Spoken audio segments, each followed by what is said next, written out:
नमस्कार, टिभी अन्नपूर्ण समाचारमा स्वागत छ। म शर्मिला सुवेदी।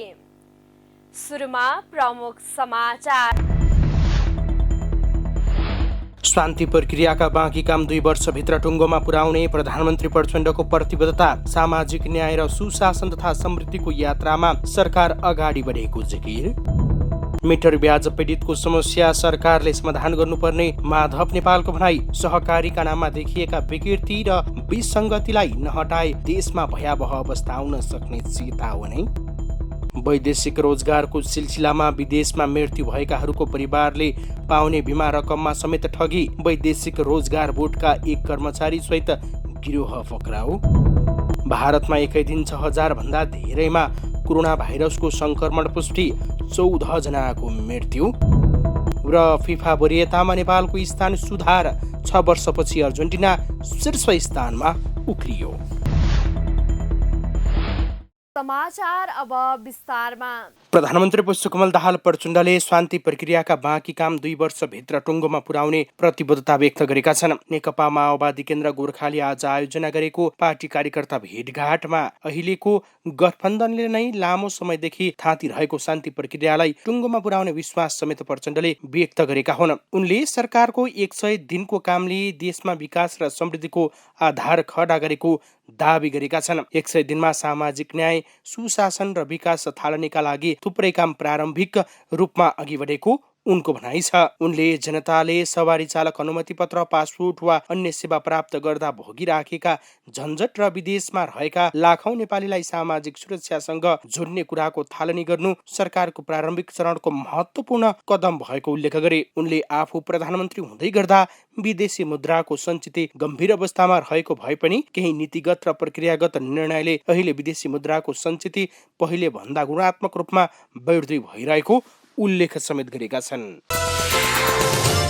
सञ्चार तथा सूचना प्रविधि मन्त्री रेखा शर्माले राष्ट्र हित भन्दा बाहिर गएर कुनै पनि विधेयक अघि नबढ्ने स्पष्ट पारेकी छन्। शुक्रबार बसेको प्रतिनिधि सभाको बैठकमा मन्त्री शर्माले दूरसञ्चार ऐनलाई लिएर भ्रमपूर्ण विषय बाहिर आइरहेको भन्दै राष्ट्र हित भन्दा बाहिर गएर कुनै पनि विधेयक अघि नबढ्ने बताएकी हुन्। मन्त्री शर्माले दूरसञ्चार विधेयक प्रारम्भिक मस्यौदा तयारीको अवस्थामा रहेकाले गलत काम हुन नदिने र गर्न नदिनेमा आफू स्पष्ट रहेको जिकिर गरिन्। दूरसञ्चार ऐनलाई अन्तिम रूपमा दिनका लागि सरकारवालाहरूसँगको छलफल र यस अघिको कानूनलाई टिकेर मात्रै अघि बढ्ने उनले बताएकी छन्। दूरसञ्चार ऐन 2053 खारेज गरेर नयाँ दूरसञ्चार विधेयक तर्जुमा गर्न कानून, न्याय तथा संसदीय मामिला मन्त्रालयबाट स्वीकृति प्राप्त गरिसकेको जानकारी दिँदै मन्त्री शर्माले उक्त विधेयकको विषयमा प्रारम्भिक मस्यौदा तयार गर्न छलफल सुरु भएको बताएकी छन्।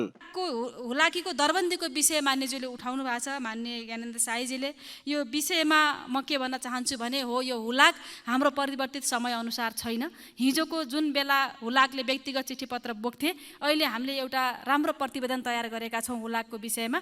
र हामी मन्त्रालयमा के छलफल गर्दैछौँ भने हुलाकको टोटल रिफर्म जरुरी छ भन्ने लागेको छ। हुलाक अलि बदलिएको परिवेश अनुसार हुलाकका कामहरू पनि बदलिनुपर्छ, उसलाई अझै प्रभावकारी बनाउनुपर्छ र यो हुलाकलाई अलि व्यवस्थित गर्नुपर्छ भनेर हुलाक विभागबाट हामीलाई एउटा प्रतिवेदन प्राप्त भएको छ। त्यहाँ एउटा प्रतिवेदन बनाउनु भएको छ र हामीले पूर्ण रूपमा हुलाकलाई कसरी रिफर्म गर्ने भन्ने पनि छलफल चर्चा पनि गर्दैछौँ।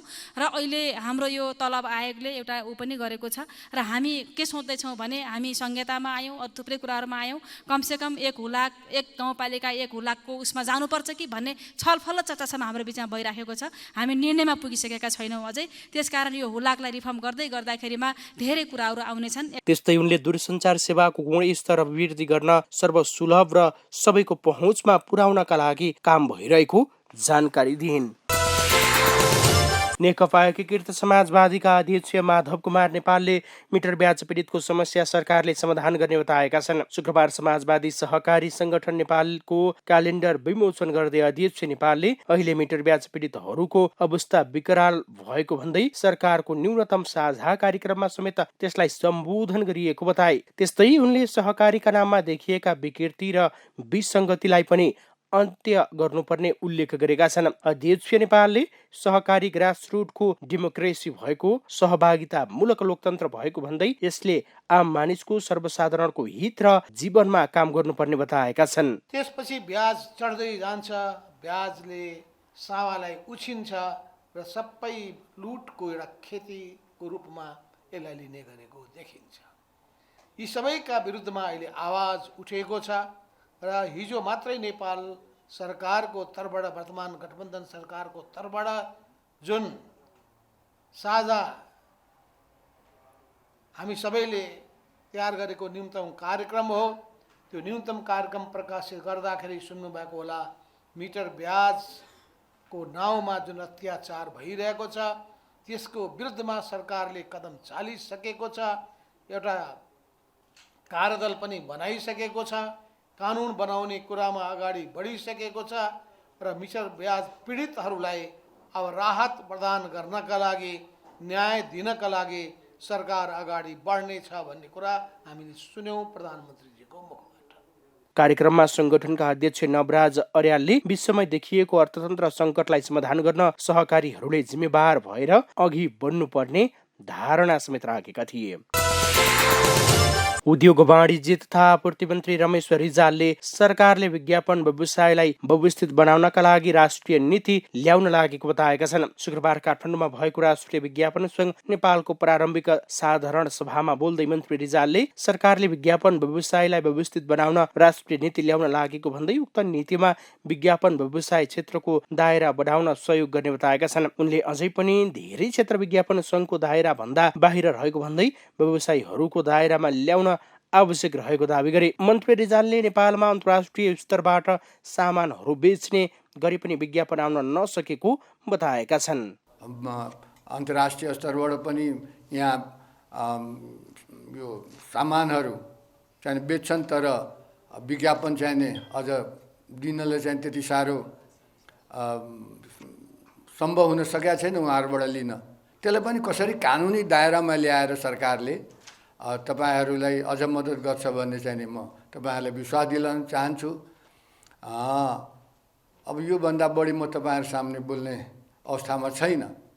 म तपाईँहरूको विषयमा अझ भविष्यमा चाहिने बुझ्दै जाउँला र तपाईँहरूलाई कुनै बेला पनि तपाईँहरूलाई समस्या पऱ्यो भने मन्त्रालयमा आएर आफ्नो सङ्गठनको तर्फबाट नेतृत्व गर्ने साथीहरूसँग मलाई चाहिने मैले के मद्दत गरिदिन सक्छु र मेरो मन्त्रालयले तपाईँहरूले के मद्दत गरिदिन सक्छ, मेरो विज्ञापन बोर्डको अध्यक्षजीले के तपाईँहरूले सहयोग गर्न सक्नुहुन्छ, तपाईँहरू निर्धक्कपूर्वक चाहिने मलाई चाहिने भन्न सक्नुहुन्छ।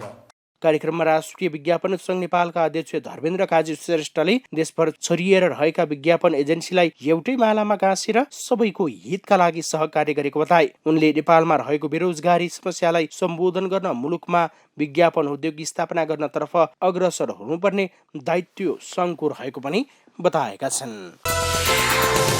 वैदेशिक रोजगारीको सिलसिलामा विदेशमा मृत्यु भएकाहरूको परिवारले पाउने बिमा रकममा ठगी गर्ने गिरोहलाई प्रहरीले पक्राउ गरेको छ। काठमाडौँ उपत्यका अपराध अनुसन्धान कार्यालयले शुक्रबार पत्रकार सम्मेलन गर्दै मृत्यु बिमा बापत ठगी गरेको भन्दै वैदेशिक रोजगार बोर्डका एक कर्मचारी सहितको गिरोहलाई पक्राउ गरिएको जानकारी दिएको हो। पक्राउ परेका उनीहरूले विदेशमा मृत्यु भएकाहरूको परिवारलाई सहज रूपमा बिमा बापतको रकम उपलब्ध गराइदिने भन्दै बिमा रकम प्राप्त भएपछि आधा मात्रै परिवारलाई बुझाउने गरेको पाइएको प्रहरीले जनाएको छ। त्यस्तै बिमा रकम प्राप्तिका लागि सेटिङ गराए बापत वैदेशिक रोजगार बोर्डका एक कर्मचारीले पनि कमिसन लिने गरेको खुलिएको काठमाडौँ उपत्यका अपराध अनुसन्धान कार्यालयका प्रमुख प्रहरी वरिष्ठ उपरीक्षक मनोज कुमार केसीले जानकारी दिएका छन्।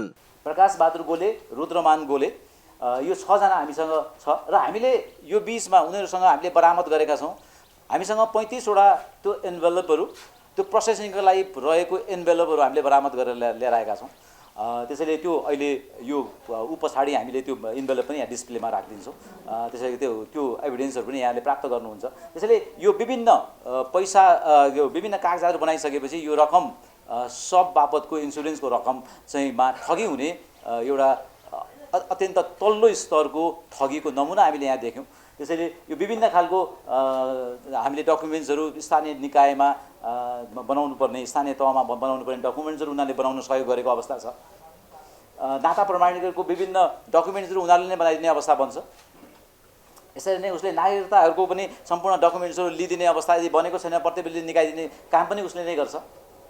र पासपोर्टको उसँग भएको पासपोर्टको कपीहरू पनि सबै ल्याइदिन्छ, जसले गर्दाखेरि प्रोसेसिङ गर्दाखेरि चाहिने डकुमेन्टहरू सबैले उसले पुऱ्याइदिने र यो कसैलाई पनि नभन्ने र यो भन्यो भने तपाईँलाई पनि पक्राउ गर्छ र प्रहरीले त्यति पनि दिँदैन अथवा अर्को कुनै निकायले यो तपाईँलाई झन् कारबाहीमा पर्ने अवस्था हुन्छ नि डर देखाएको अवस्था पनि हाम्रोमा देखिन्छ।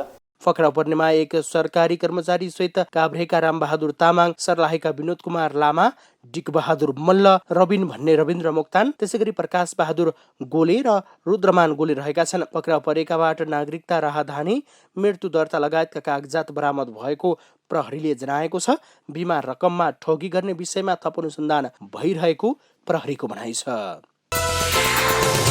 भारतमा एकै दिन 6,000 जना भन्दा धेरैमा कोरोना भाइरसको संक्रमण पुष्टि भएको छ। पछिल्लो केही दिनदेखि भारतमा कोरोना संक्रमण बढिरहेकोमा पछिल्लो 24 घण्टामा 6,050 जनामा संक्रमण पुष्टि भएको भारतका स्वास्थ्य अधिकारीहरूलाई उद्धृत गर्दै BBC हिन्दीले जनाएको छ। भारतमा एकै दिन संक्रमण पुष्टि भएको यो संख्या पछिल्लो 200 दिन यताकै उच्च रहेको पनि BBCले लेखेको छ। पछिल्लो 24 घण्टामा थपिएको संख्यासँगै भारतमा सक्रिय संक्रमितको संख्या 28,303 पुगेको छ। यस्तै भारतमा पछिल्लो 24 घण्टामा कोरोना संक्रमणका कारण 14 जनाको ज्यान गएको छ। पछिल्लो समय भारतमा कोभिड-19 को नयाँ भेरिएन्ट ओमिक्रोन XBB 1.1 फैलिएको छ। भारतमा गएको जनवरीमा पहिलो पटक यो भेरिएन्ट देखिएको थियो।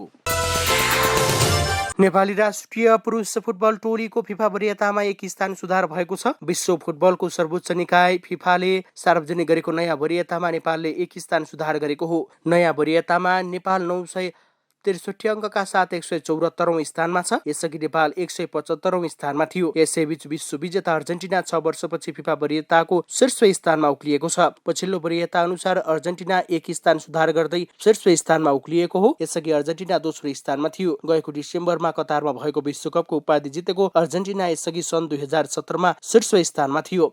अर्जेन्टिना सन् 2018 मा चौथो, 2019 मा 9औं, 2020 मा 7औं, 2021 मा 5औं र 2022 मा दोस्रो स्थानमा उक्लिएको थियो। फिफा वरियताको दोस्रो नम्बरमा कतार विश्वकपको उपविजेता फ्रान्स उक्लिँदा ब्राजिल तेस्रो स्थानमा झरेको छ। यस्तै Belgium, England, Netherlands, Croatia, Italy, Portugal र स्पेन शीर्ष 10 मा अटाएका छन्। टिभी अन्नपूर्ण समाचार अहिलेलाई यति नै। टिभी अन्नपूर्ण तपाईले हाम्रो वेब पेज tvannapurna.com सँगै फेसबुक, ट्विटर, युट्युब तथा मोबाइलमा टिभी अन्नपूर्ण एप अनि विन्डोज मार्फत आफ्नो टेलिभिजन सेटमा समेत हेर्न सक्नुहुनेछ। पल पलको अपडेटका लागि तपाईँ नेपालकै पहिलो अनलाइन टेलिभिजन टिभी अन्नपूर्ण हेर्दै गर्नुहोला। नमस्कार।